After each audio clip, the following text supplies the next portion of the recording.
Good morning. Thanks for being here. Thanks for joining us for this. I do think you'll find this very useful and informative and hopefully very interesting and lively. We have a great panel I'm going to come to in a minute. As Paul said, I'm Don Baer.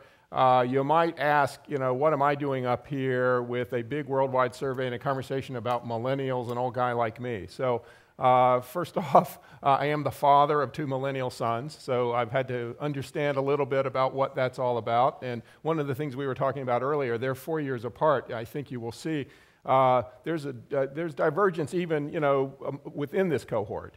So it's a very interesting and dynamic generation of people. But for the work that we are all in, I would say it's critically important that we all understand the millennial generation for at least 2 reasons. First off, they are the lifeblood of our industry, of our sector. We all need to be hiring more of them. We need to be sort of integrating them into what we're doing. They clearly are driving so much of the digital social revolution that we're all living through. So it's very important from an almost internal communication standpoint that we understand what drives and motivates them and take advantage of that. But secondly, and of course obviously, they are the emerging cohort and generation. They are coming into their own. The group that we surveyed is between the ages of 18 and 30. So imagine how they are driving consumption habits, how they are driving perception of the world, of all different aspects of what's going on in the world. So it's a very important group. Quickly, before I go to the introductions here, what we're going to present here today are the results from a survey that was done in January and February of this year. I love Paul's use of the word massive.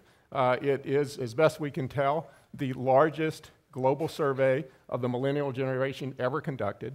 12,000 respondents on every continent in the world, 27 countries. A very long survey. I think it was about 180 questions, so you can imagine how rich the material is. And we're just going to be able to touch on some of the highlights today.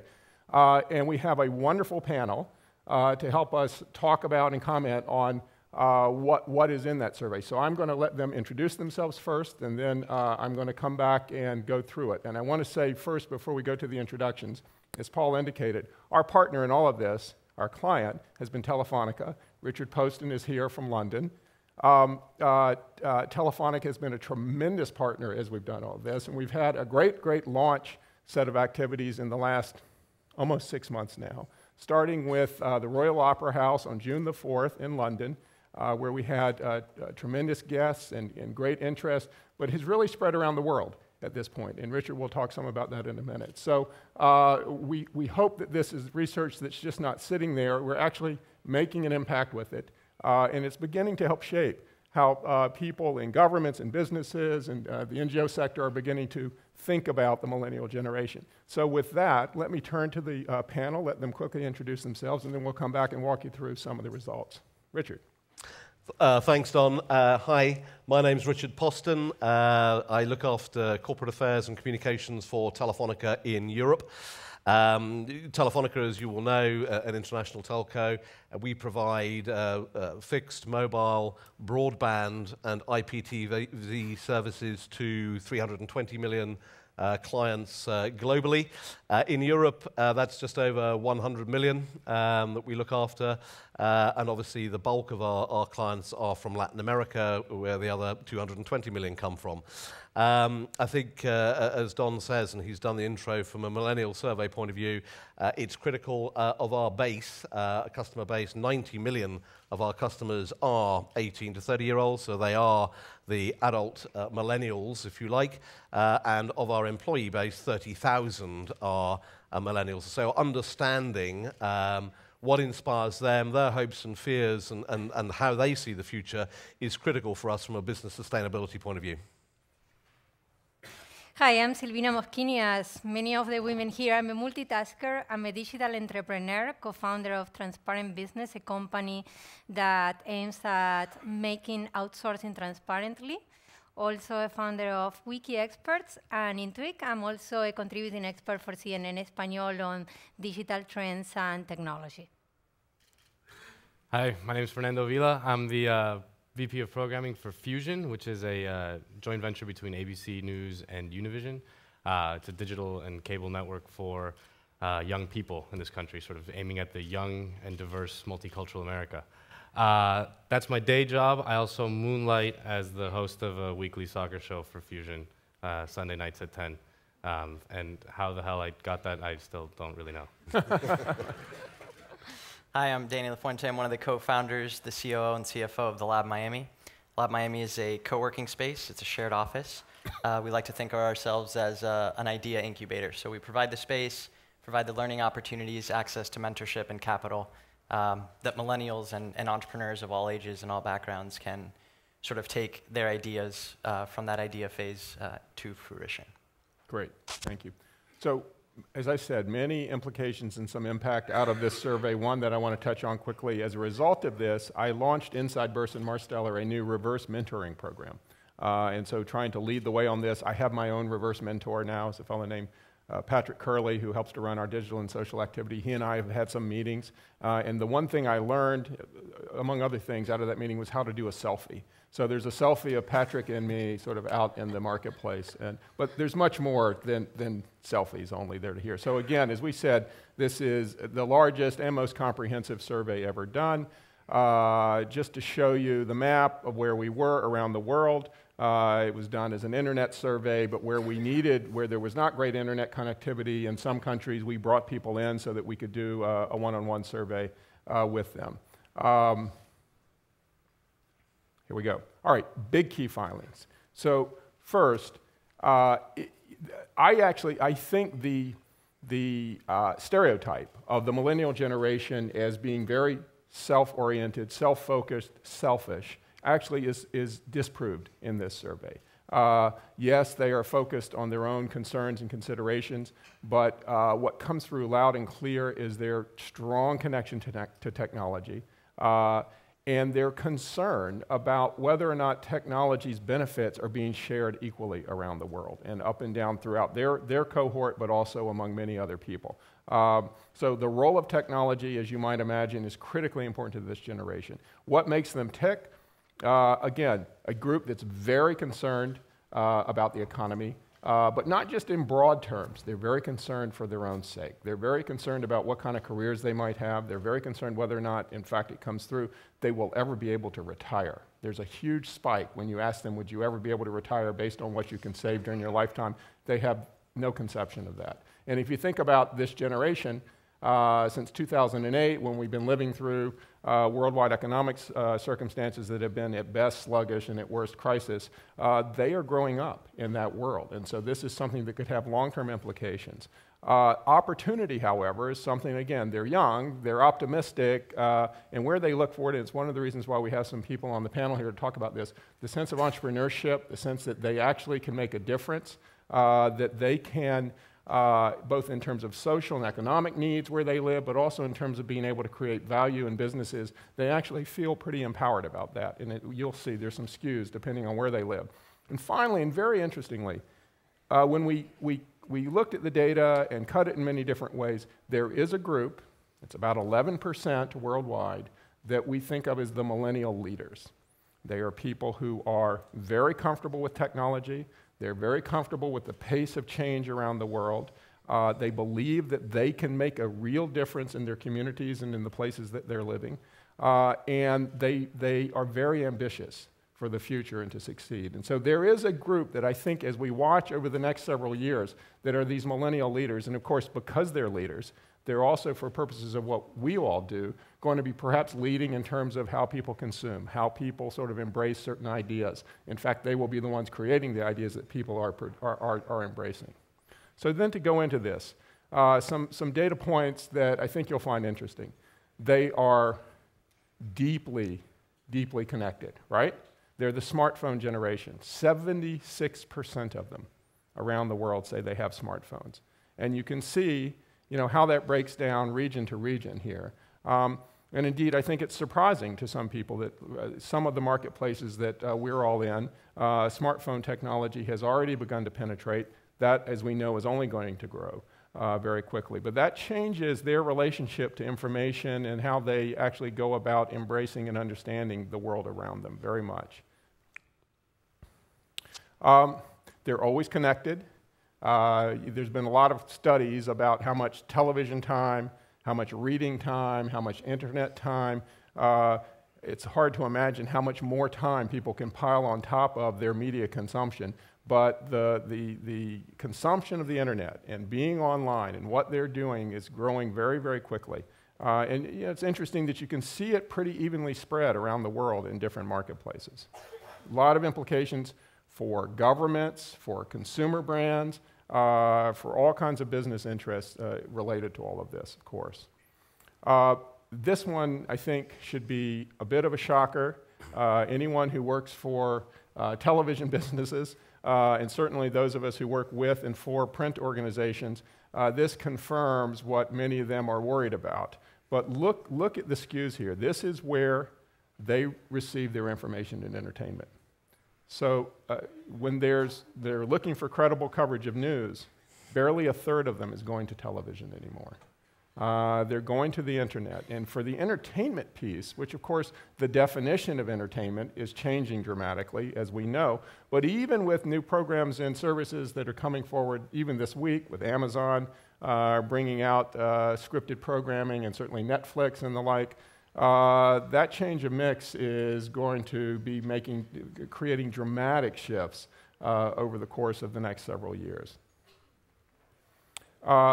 They do believe, as I suggested, that technology creates a lot of opportunity. They see it as a positive force, by and large.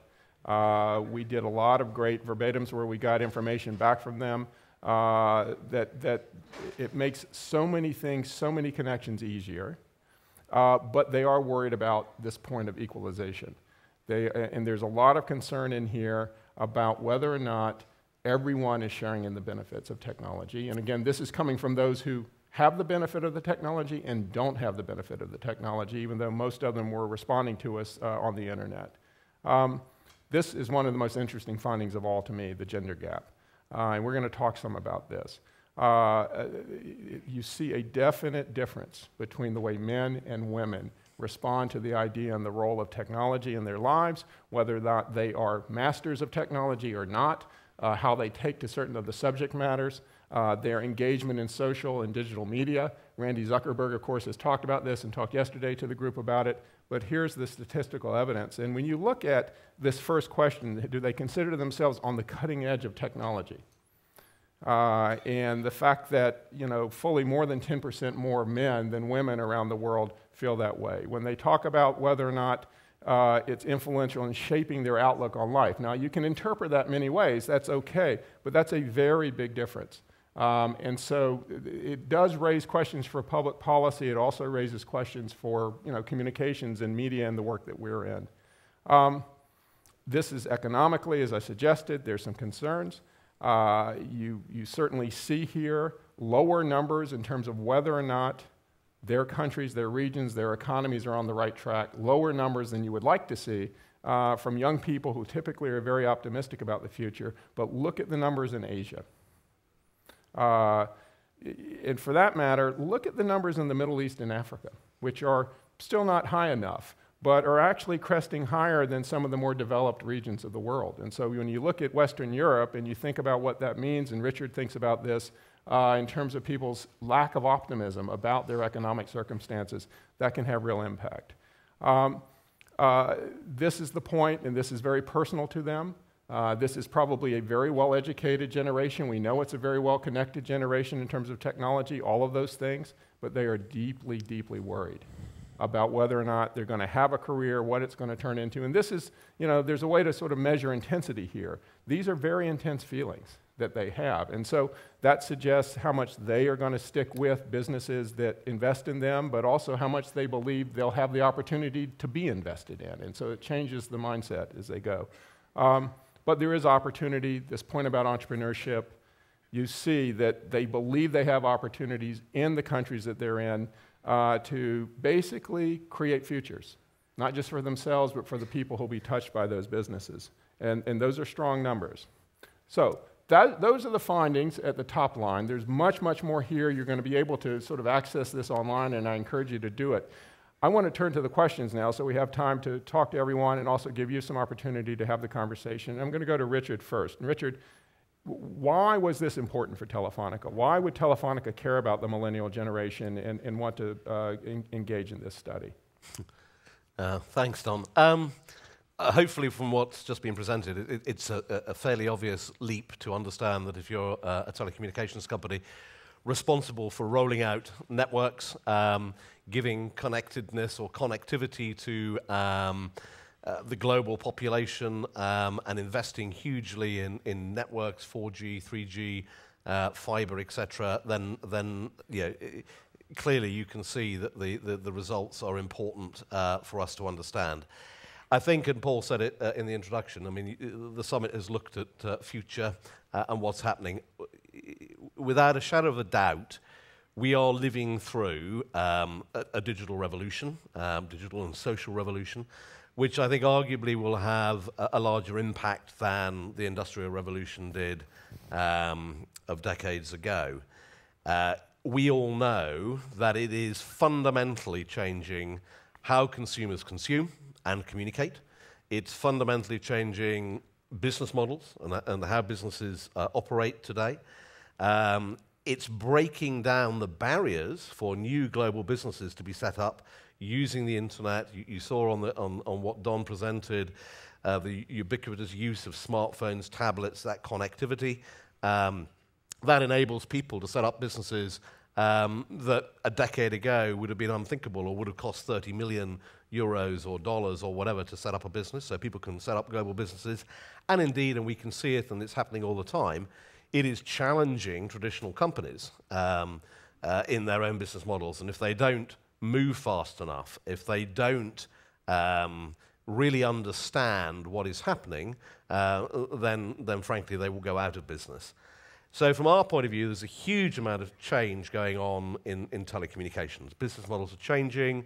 What we need to understand is we need to understand what inspires, what motivates, and what drives that change, and that understanding, therefore, the future business leaders, homeowners who are today the millennial generation is critically important for our business sustainability. Equally, we want to attract the best talent into Telefonica, but not just attract it so they come in, use it on their CV and move off after a year or two, but actually really to fuel the change that's needed in the industry. And if you're going to attract those people, you need to be attractive to them. You need to understand what it is that does attract them, how you empower them, how you motivate them. Because there's a virtuous circle in any of our businesses, and it's linked to your employees, to your customers, to your shareholders and society. If your employees are happy, motivated, great satisfaction, then your customers will get that. If your customers are, then you'll get the business returns. Your shareholders will be happy, and if you're making money, you can then benefit society as well. So it's a virtual circle. The only other thing I'd say is, from our point of view, it wasn't a question, as Don has said, of doing this survey, announcing it, job done. We've tried to make, all of the information is public. We've put the raw data onto websites for universities to be able to use and manipulate. We have wanted to create a discussion, a policy debate globally, and it's very rich data because it's 27 countries, so you can compare country with country. You can then compare region with region, and that fuels a lot of policy debate. And I'm delighted to say that Don said we launched in London and then Sao Paulo, but there have been major events globally, including from San Francisco to Shanghai and Beijing to Berlin. So there is a big debate going on. There are policy implications of that, and we want to keep that alive. So I think that's why we did it. Right, good. I'm going to go back here because I want to come back to the gender gap. It interests me so much. Silvina, in your experience, is this something to worry about? Have you seen this in the work that you've been doing, and how do we address it if it is a problem? Well, I'm not surprised. This is an evolution of what it was in the past. Technology comes more natural for men than for women. That's explained why only 3% of women are actually leading technology companies, despite the fact that those women that lead technology companies usually get a 35% more return on investment. Technology doesn't come natural for women because when women want to start up, they usually think on things that are more considered cute, like, for example, lemon-shaped soft factories. They don't think high technology. They don't think high innovation. And this is something that can be explained by the fact that it's very difficult for women to raise capital. VC firms are mainly led by men. Only 9% of companies that are into the VC business involve women in the decision making of who will get the money. Also, their perception of themselves, they usually try to strike a better balance between personal life and entrepreneurship. Is really, really tough. It's a daily life commitment. It's extremely difficult because you have to devote basically all your energies to that. So that can explain why it happened. And also education. I remember I went to public relations school, and pretty much 95% of my colleagues were female. And in engineering, in science, in mathematics, usually the people that are part of the schools are men. That helps the gender gap. But hopefully it will change with time. I think the gap in terms of considering themselves cutting edge on technology is 11 points. It's not big. What is big is the other difference between technology influencing their life. Because for women, dialogue, communication, soft attributes are much more important than hard data.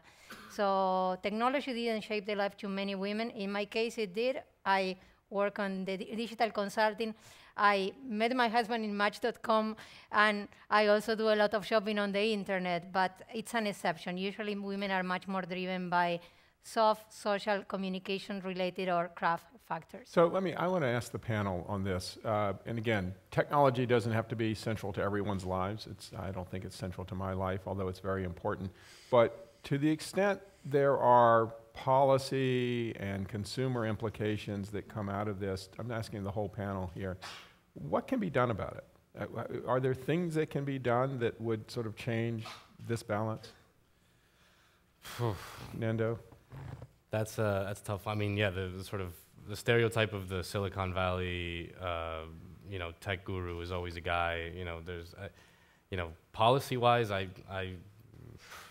don't know. One of the things that sort of that Silvina mentioned was this sort of work-life balance. I think this is a problem that permeates many industries, not just tech. But how do we create a work infrastructure or an economic infrastructure that allows for family care as well as sort of career advancement? I mean, I don't think we've figured that out yet as a society, and I think that's true whether it's tech or whether it's selling shoes. I don't know. So I think that from a policy standpoint, I think that's the number one thing. Sort of how do we create a work culture and an economic culture that allows women to balance their careers and sort of their family goals. Well, I think one of the things from the survey was sort of the importance of education and the impact it has on technology. And there's a stat that if you show an inclination for one of the STEM industries in the 8th grade, you are 2 to 3 times more likely to pursue a field or to pursue a career in one of those fields. Ultimately, when girls reach 8th grade, they are a third. I mean, they represent a third of the people who actually express that inclination. So it's about getting to them earlier, getting to them in elementary school, middle school, adding that as part of the curriculum. But ultimately, there isn't enough role models for them after 8th grade. They consider it to be something nerdy. And it's I guess for younger generations or for younger people in general, the social life is more important for them. So ultimately, technology kind of pigeonholes them as a nerd as opposed to the prom queen. Right. Richard? Yeah, I was just going to say, I think one of the really interesting points about doing the research is that, you might say that there are some surprising findings in the research, or you might say that actually a lot of the things the research throws up is quite intuitive, and we knew that anyway. The difference is, having done the research from a credible organization, polling company, corporates can then look at the data. So to us, this is something that we are absolutely taking action on. So we've now started a Women in Leadership program within Telefonica. It is about role models. It's about culture. It's about the work-life balance. It's about all those things. But actually having the research then allows you to have the debate that then allows you to have put in place all the things you've discussed to make it more attractive to encourage females, to close that gender gap. And I think, one company can do something, 100 companies can have a far more larger impact. The policy debate is interesting. You touched on education. I think role models, I think how people, the curriculum certainly in the UK or in Europe probably isn't fit for purpose for teaching digital skills. We're still operating in an educational system, and it was interesting in the survey that the most important thing that the millennials thought or wanted to talk about as important to their lives was access to quality of education. And then when they were asked what education, it was in technology. And I think we need to get that right at an early age for girls in school. We need role models, we need corporates to change their policies, and then there's no quick fix, but I think it can be closed over time.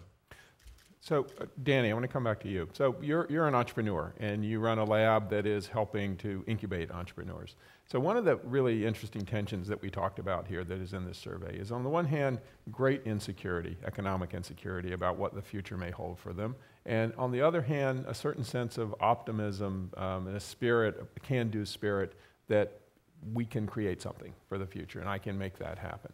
So how do you balance, or how do you deal with that tension? And do you see that in the people that you're dealing with, that they're very uncertain about how they fit in economically into the world, and at the same time they think they can do anything? Absolutely, and I think entrepreneurship is sort of the key to both of those things. So there is this economic insecurity, so they feel a greater inclination to create sort of their what the own. hell, right? Yeah. Right. So it's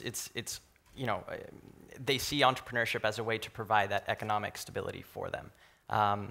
And I think that's sort of generally for all millennials. And then I think amongst the millennial leaders, their big inclination towards entrepreneurship is they feel that business models are outdated, that not enough of them are based on social responsibility, social impact, sustainability. I think you saw in the survey there was a lot of other things that were important to millennials. So the millennial leaders are using entrepreneurship as a means to disrupt whole business systems, not just specific industries. And then, ultimately, entrepreneurship isn't necessarily a career path. I think it's a professional characteristic. You're looking at big companies now who are dealing with change constantly, and they're developing intrapreneurs, people who are willing to, or not willing, but able to do rapid prototyping, lean business models, try new things within a larger corporate structure. So, entrepreneurship now is a means to create a career when there isn't a lot of opportunities, but ultimately it's preparing them better than they think to become part of larger corporations. So that's interesting, that if it's a mindset that you can apply no matter what circumstance you're in, and basically to challenge the conventional wisdom, even if you find yourself in a very large organization, and yet you are concerned that if you rock the boat too much, that perch that you have there may actually be somewhat perilous. I'm just raising the question whether or not over time that will be a balance that they are having a hard time finding the right way to deal with. Yeah, and I mean, I think it's going to be a case-by-case basis for an entrepreneur and for the individual company, but ultimately I think, and you're starting to see this already with large companies doing, crowdsourced ideas, idea generation, crowdfund campaigns, even big brands are doing them, and I think, ultimately larger corporations just in general, and generally amongst entrepreneurs, there's just a greater appreciation for new ideas and disruption, especially with the rate at which technology is changing, and as a result, all industries. Right. So, Nando, I want to come now and spend some time with all of us, because we're in the business here of how do we reach audiences, right? And how do we persuade and have an impact on audiences? So, Fusion, a great new channel, a cable channel that's been jointly launched by ABC News and Univision to appeal specifically, as you said, to, in the United States, multiculturals, younger multiculturals and millennials and Hispanics. So you've taken this on, and you've identified this as a group that you really want to go after. But what are the challenges? What are the issues with reaching and engaging this group of people in a way that's going to be meaningful? They're online all the time, right? Yeah. Well, the biggest challenge, I think, for any media organization is that social media and technology generally has transformed the way people even think about media, right? Before, it used to be you kind of sat down on TV and it was more of a passive experience, and sort of the newspaper was sort of a functional thing to sort of tell you what's going on, right? So you used media in order to be entertained or to be informed, right? That was the purpose of why you consume media, right?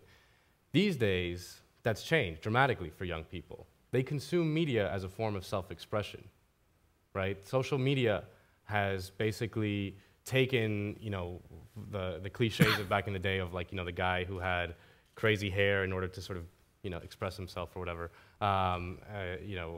to the nth degree, right? Because everyone's public profile is online and visible to everyone. So they basically use that to express themselves, right? If we sort of accept that everyone is fundamentally lonely and insecure and searching for social and sexual validation, then we understand that as media creators, we have to tap into that sort of emotional need, right? For example, we have to ask ourselves, what is this piece of content that I'm creating communicating to the person who I'm trying to reach as friends, right? So a GIF of, Patrick Stewart in Star Trek sort of going like this, is a way to communicate extreme disappointment, for example. Just a moment, right? Just right. That little snippet. Yep. But understanding what that's communicating is the most important thing you can do. So, for example, if you look at things that go viral like unexpectedly, right? The Coney video, you guys remember this thing? It was like a 30-minute video about some dictator in Africa, right? Sort of the anti-viral thing, right? But what did that video communicate about the person who was sharing it? Like, ooh, I care about the issues, bro. Sort of they tapped into something very, very clear, and they understood that very, very well.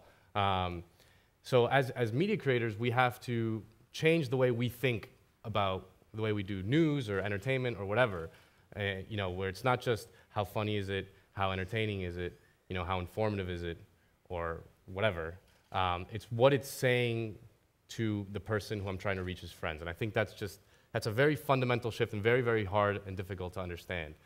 The other challenge of social media is that, and it's the one that's more understood than my previous point, is sort of this notion that now we have to have a conversation, right? That if you don't let the audience in, you just don't even have a chance. So I think those are the two fundamental things that we're looking at, is sort of what emotional touch, what emotional strings are we trying to pull? We have to identify them deliberately and try to tickle them, if that makes sense. That's like, heresy for most news organizations in the past, right? It was just like, whether it's news or, I don't know. One thing that comes through here, again, we've talked about this, their desire to make a difference. And they do want to be very purpose-driven in their lives and their careers. So is that more important, or is it very important for reaching them that there's a sense of purpose and mission that lies behind whatever media you're using to reach them? The mission is incredibly important. How clever something makes you seem is very important. Like if you found this cool thing, that makes you seem a little smarter or a little bit more, in tune with what's cool. That's incredibly important. How funny something makes you seem. Like if you look at your kids' Facebook timelines, they're all trying to be funny, right? Humor is one of the big currencies of self-expression of this generation, right? That's why Vine is my favorite social platform. Vine is great. Everyone, the people who are successful on Vine are the people who are funny on Vine, right? Yeah. The boomer generation used music as a form of self-expression, right? Like if you had like a Ramones T-shirt, like that, like said something about you, So it's interesting. You think, in some ways, I don't want to push you too far on this, that humor has come to replace, or is starting to replace music. Totally. I mean, especially because our music culture has been so nichified and it's hard to, it's just there aren't sort of like the big sort of unifying cultural forces anymore. But humor is something that's universal. And as communications executives, that's incredibly important. You see like the successful ad campaigns, it's like the funny ones, right? Or the inspiring ones. So those two, sort of mission-driven or humor-based, are the easiest way to sort of tap So into. quickly, anyone else from the panel in terms of how you reach these people as audiences? How do you touch them and get them engaged? Any thoughts on that from your experience? Well, I think that Nando covers it all, but memes is one of the examples of something that can become very viral and engagement because it conveys humor. So things that touch their heart, things that make them laugh, things that make them stop and think are usually what are the most engaging in social media and the best ways to reach a young audience. Yeah, and things that say something about them, right? It's not just about how funny it is, right? Because, you know, if you look at the success of The Daily Show, for example, of Jon Stewart, right? He's not the funniest comedian in the world, right? He doesn't, there's funnier guys out there, or there's funnier comedians out there. But what does he do? He's become sort of, if you're a fan of The Daily Show and you watch The Daily Show, it says something about you, right? It says something about you beyond, it says I'm smart, I care about, important stuff, but I can do it in like a clever and witty. But you don't care so much. Right, exactly. Yeah. Okay, Richard, you touched on this before. You've spread the word about this around the world, and I think you've talked to a lot of people in government and sort of leaders in different countries, both in government and those that are in NGOs and the like. What's their reaction been, and what's their interest level been? Yeah, I mean, I suppose I'd start by saying hugely positive from our point of view, the traction it's had. So I think very rich data, there's a lot of debate. Of course, you're getting regions comparing themselves with regions. So in Western Europe, frankly, the levels of optimism, the concerns about the economy, the concerns about getting a job, the youth unemployment that we've got in Southern Europe, these are huge issues, not just to that generation, but actually to the whole future productivity, economic growth of the region. So there's a lot of political traction, and I'm delighted to say it's different depending on where you are. So we did an event in Bogota a few weeks ago. Great to see the president tweeting about it. A lot of optimism in Colombia. I think they had the largest percentage of the millennial elites or leaders that you talked about. So huge levels of optimism and the belief about changing the world. In Europe, we have the digital agenda, so it's a different debate. But what's really good is we've had European commissioners actually chairing these sort of panel debates. It's on the digital agenda. It was at the EU summit last month. Action is already being taken. They formed a leaders club of top entrepreneurs. And they're now looking at, from an education point of view, what needs to happen, from a gender gap point of view, what needs to happen, from a how do you get entrepreneurs to stay in their country? So business incubators, accelerators, so you don't want people all emigrating to Palo Alto or anywhere else to form their businesses. So that debate is live. Should there be policy issues that come out of it? Yes, there should.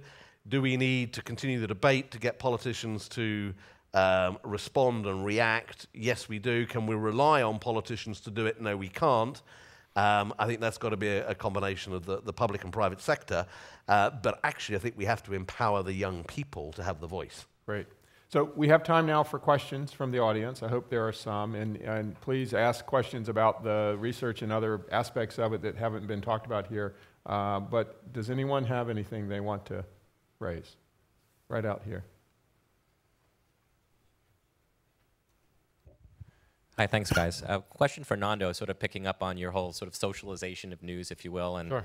I think we're seeing this, even as in shows like GMA and the transformation that they've gone through and the success they've had. I think the evidence We know them well. They're our partners. Completely there. My question is, hard news, real hard news delivery, things people really need to know. Mm-hmm. Does that mean that we'll have to couch, breaking news about us, take it to extremes, assassinations, horrific events, great events in a bigger context in order for that news to break through, in order to make it shareable, if you will? So you asked a question about hard news, right? And that's the sort of fundamental question facing most journalism organizations today. And there's a few types of hard news, right? There's the sort of breaking assassination news, sort of the Poston bombing is the example of one type of hard news. And then there's another type of hard news, which is sort of like the stuff that's important that sort of affects stuff, for lack of a better term. So the Boston bombing as an example for hard news. I think that journalism organizations have to shift the way they gather the information in an event like that. You know, when you look at the economics of news gathering has become much, much easier, you know. But there's this feeling that unless we've gathered it, it doesn't really count, right? I mean, if you look at, I don't know if you guys remember this movie, All the President's Men, the Bob Woodward and Carl Bernstein movie. Right? It actually kind of holds that up old today. movie? But it actually kind of holds up. But there's a scene where they're like looking for one person's name, and they're like going into the library, and they have to come out with like these giant books, and like, you know, the kind of thing that would take 0.05 seconds these days, like takes them, you know, 3 days. So the news gathering has become much easier. The thing is, journalism organizations haven't sorted themselves out well enough yet to sort of piggyback on what other people are gathering, right? So if you know, for example, in the Boston bombing, the local NPR station in Boston, WBUR, was actually doing an excellent job of reporting in real time. You look at CNN, and they were doing a garbage job of reporting in real time, right? They got everything wrong, and they were Nice. yeah, not CNN en español, the other one. This doesn't count. So for a breaking news situation or a hard news situation like that, what journalism organizations have to become is curators of information rather than sort of gatherers of information. So that's the fundamental sort of shift in there.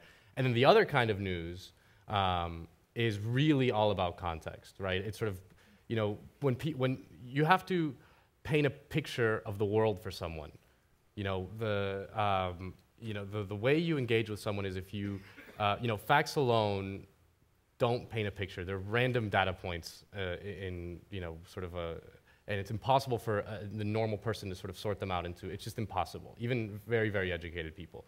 You have to paint a broader arc, you know, a broader narrative, and sort of fit the facts into that broader narrative and worldview, right? That's a little bit of, that's kind of a fundamental shift in what news, in America at least, had drifted away from. So that's interesting, and it goes to this notion of reaching them emotionally rather than factually. Yeah. Right? Yeah. Other questions? Yes.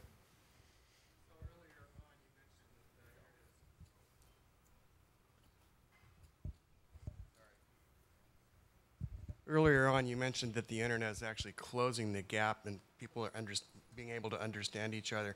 In 100 years, what will be the key languages in the world? Vedic chants, I don't know. I guess Esperanto. Yeah. I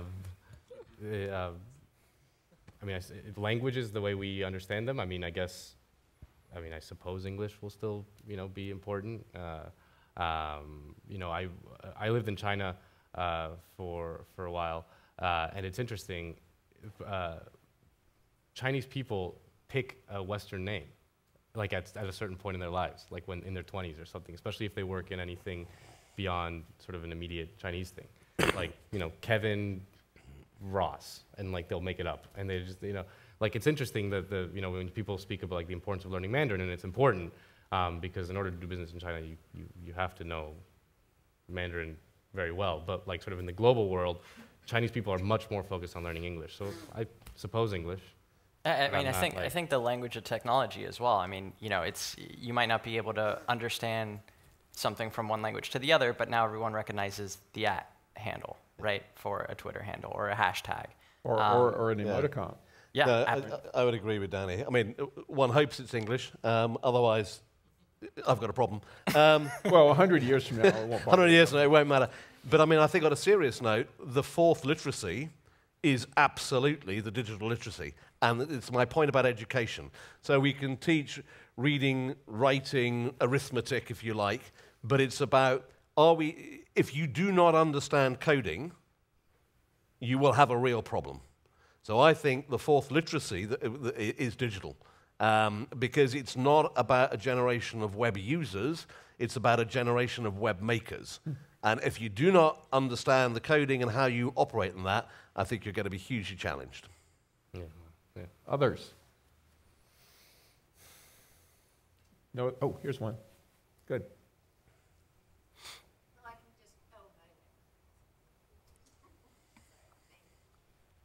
So I'm still confused why millennial women would still feel like there's a some kind of a negative to be studying technology, because they grew up in an era when Steve Jobs was a hot wow God. So why would they feel that, and millennial men do not?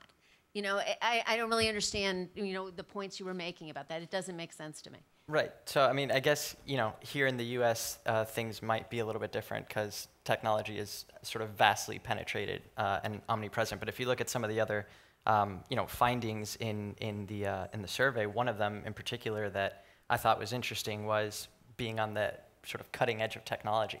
And maybe it's just a certain confidence thing. I don't know what the biology is behind it, but men were closer to 80% in terms of them feeling like they're on the cutting edge. That doesn't mean they are.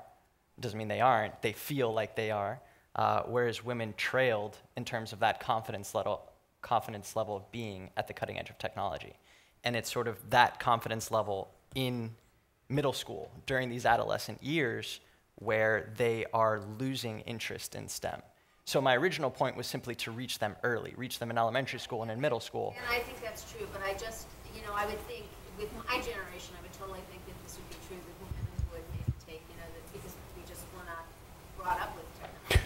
But it concerns me that there's still that discrepancy. Well, I think to it goes your beyond point, it tech, may be though. something that's going to write itself now. As I said, we should do our next survey on 2 to 5-year-olds, right? And how they're engaging in all of these things. Because I think things are changing, and the ubiquity and the embrace of technologies and devices and everything else is perhaps going to change all of that. I think it goes beyond tech, right? I mean, we're looking at just the tech stats, but women graduate more than men in college, and they graduate with better grades, but they don't do as well they don't earn as much, and they don't have as much advancement in any industry.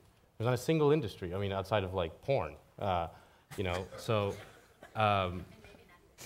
No, in porn they do. They out-earn men. But so it's not just a tech thing. It's like a broader. I'm getting the hook now from Paul, but I'm not sure whether it's because of the last response. Say porn and it's over. Anyway, thank you all very much for your attention. Thanks to this great panel, and we will make it possible for you to know where to find all this information online. And we appreciate the opportunity here, Paul. Thanks.